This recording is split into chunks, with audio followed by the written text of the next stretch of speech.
Hello everyone. My name is Jen and I welcome you all to Echo with JP. This is the last and the final part of our accounting and its terminology chapter. In the previous class, we have discussed some of the terminologies related to accounting which can help you.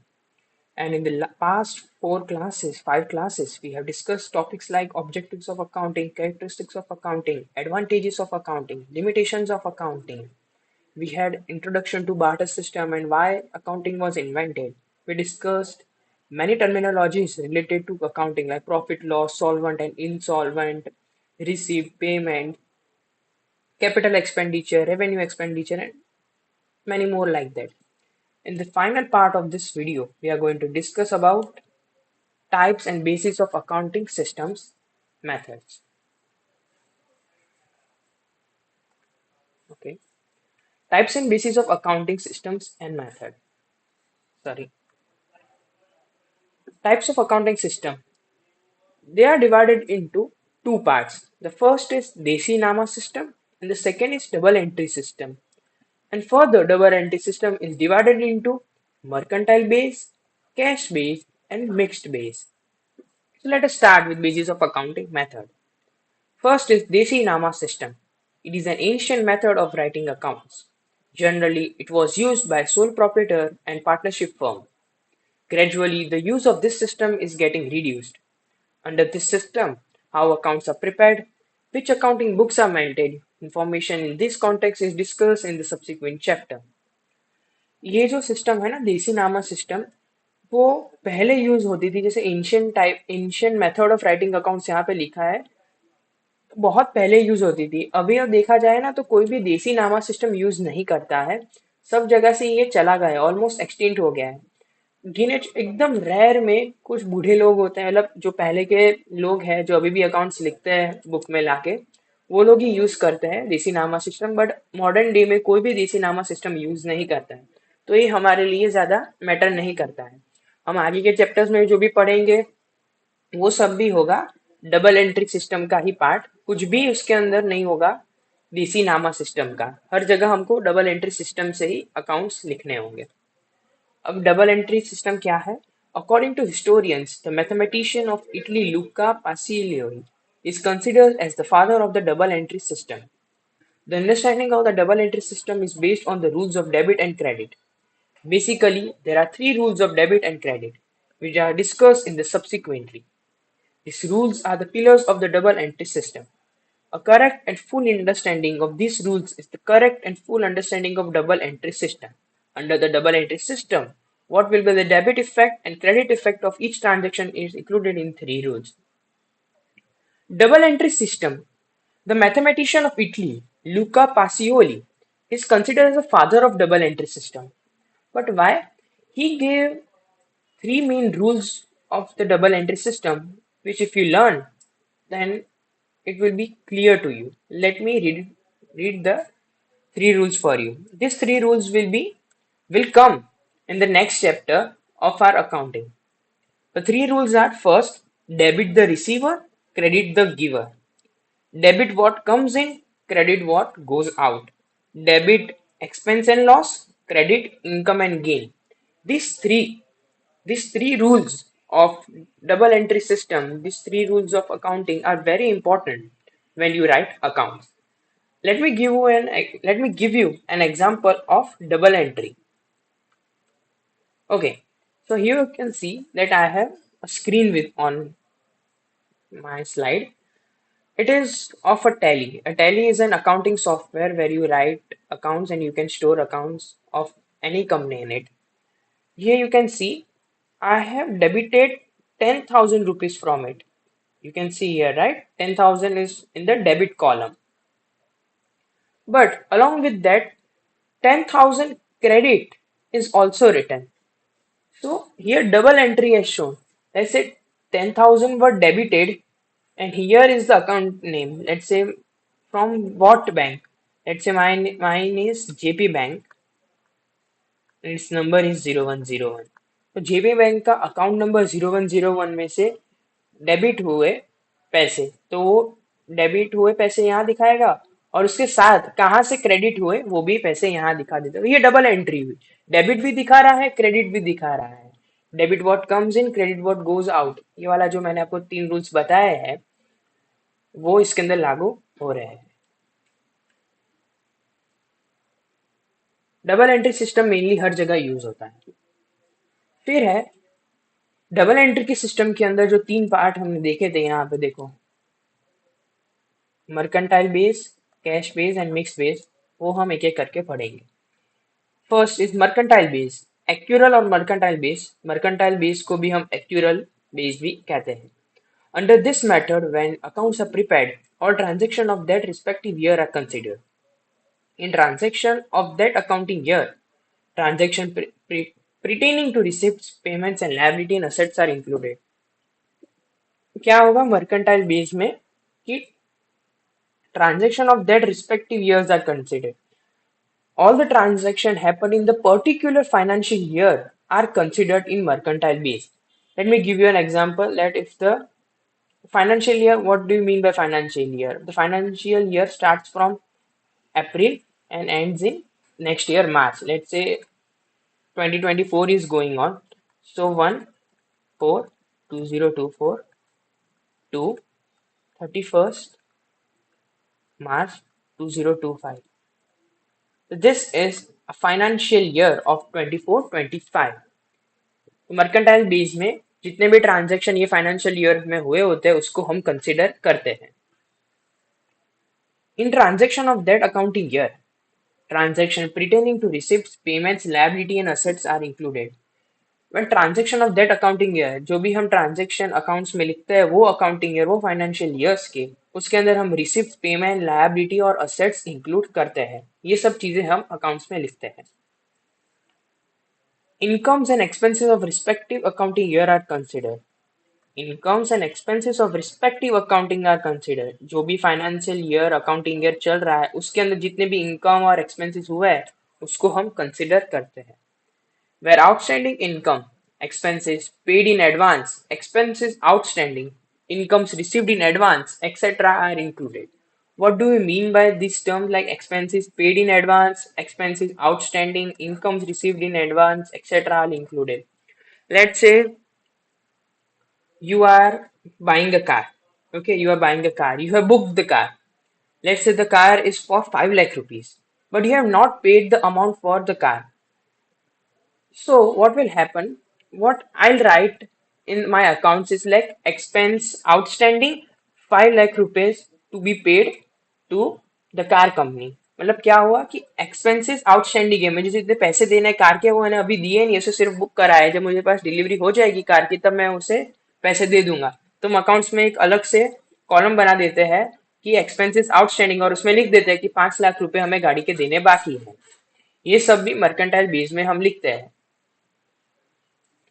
The incomes and expenses of that particular financial year only are considered. It includes the receivable incomes of the current year and the payable expenses of the current year. Cash incomes and expenses related transaction of previous year or next year are not considered to determine profit loss. The transaction of the previous year are recorded in the previous year and the transaction of the next year will be recorded in the next year. What does that mean? The line which is written here, that the transaction of previous year are recorded in the previous year and the transaction of the next year will be recorded in the next year. The first point of mercantile base was all transaction of that respective years are considered. जब भी हम mercantile base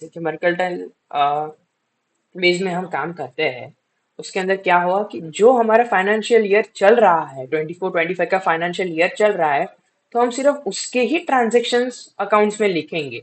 अगर कोई transaction समझो 25-26 का हो, 26-25-26 का है तो हम उसको डेट चेंज करके 25-26 में लिखेंगे।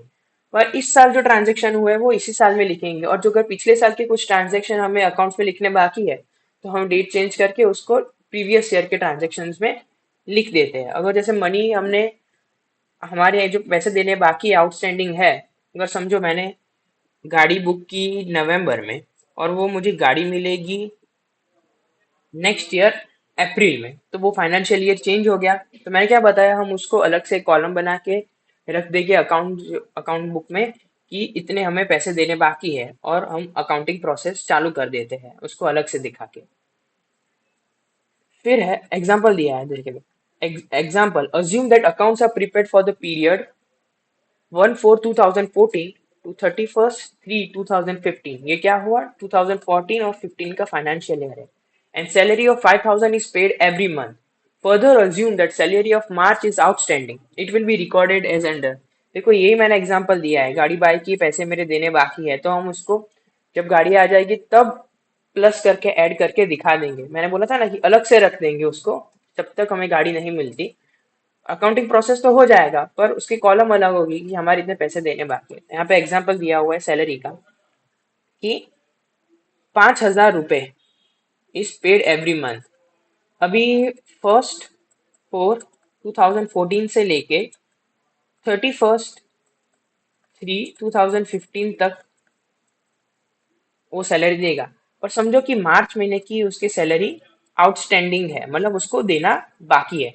तो क्या हुआ, 1/4/2014 से लेके 31/03 तक कितने हुए कि उसने 11 मंथ्स की सैलरी पे कर दी है। 11 मंथ्स की उसकी सैलरी कितनी होगी, 5,000 इंटू 11 विच इज 55,000। 55,000 उसकी सैलरी है। पर मार्च मंथ की जो सैलरी है उसको देना अभी बाकी है, तो उसको आउटस्टैंडिंग करके हमने रखा था plus salary, salary outstanding of 1 month. तो क्या करेंगे, 55,000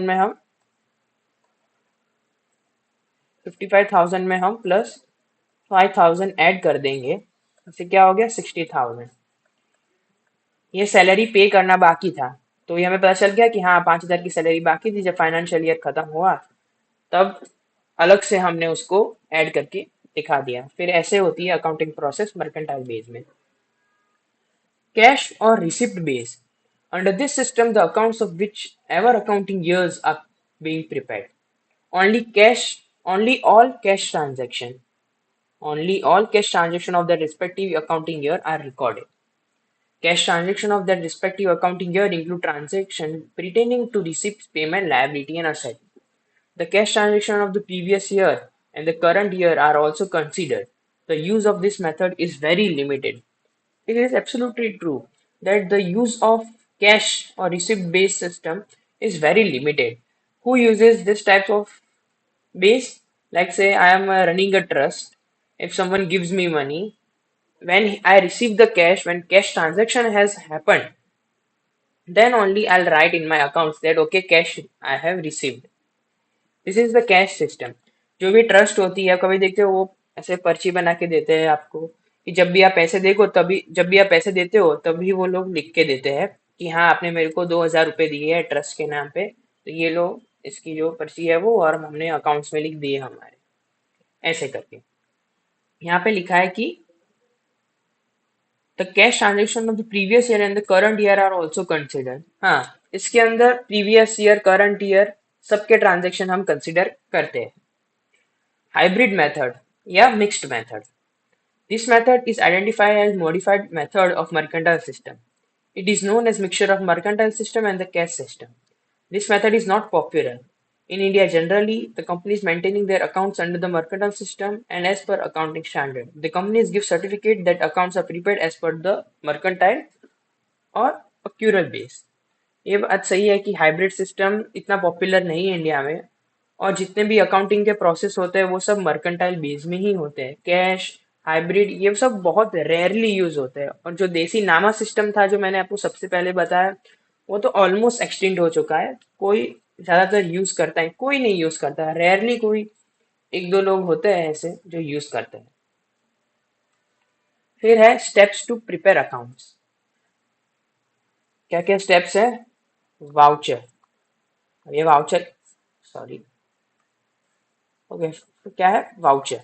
वाउचर क्या है, जिसके क्या ट्रांजैक्शन हुआ है, बिल होता है हमारे पास, उसको देख के हम, वो जो हमारे पास बिल आता है जिससे हम आइडेंटिफाई करते हैं कि किस टाइप का ट्रांजैक्शन है, वो होता है वाउचर। बिल हो गया, जो बैंक स्टेटमेंट है, वो सब हम वाउचर कहते हैं।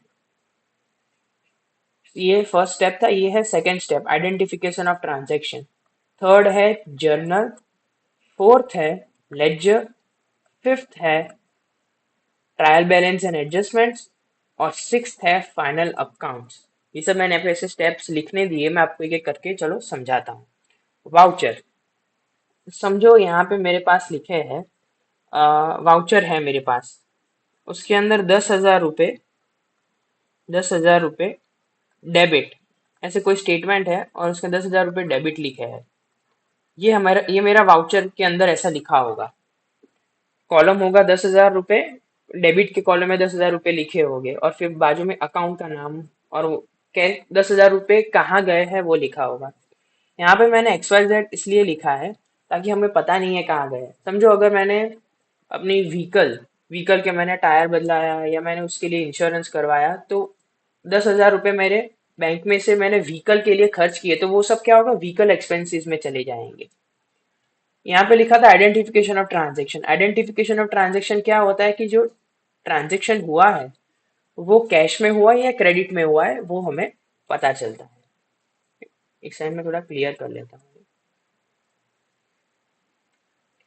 फिर आता है ledger posting.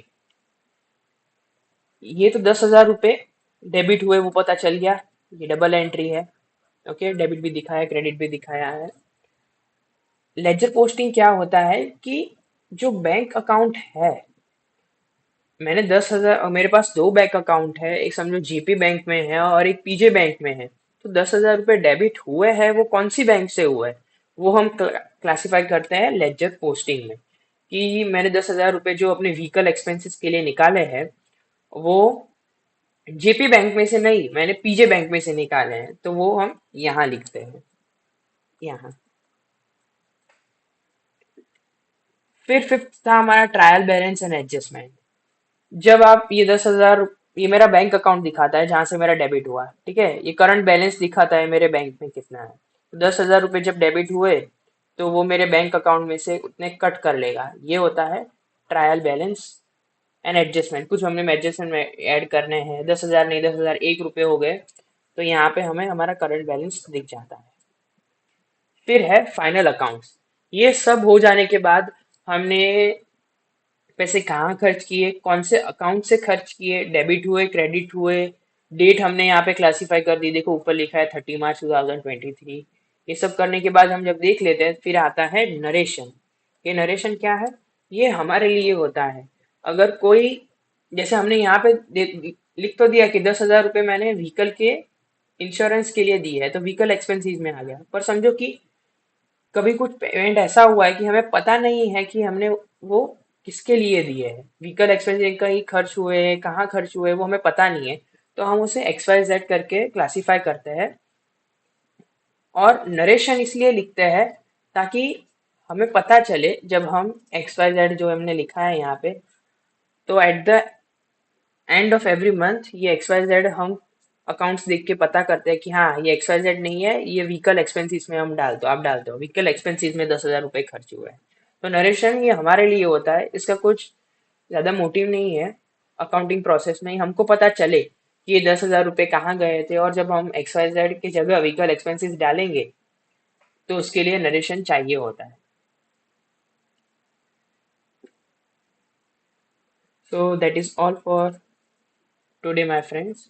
We'll meet in the next video with new chapter and new interesting topics. So thank you for watching my video and spending your valuable time. Thank you.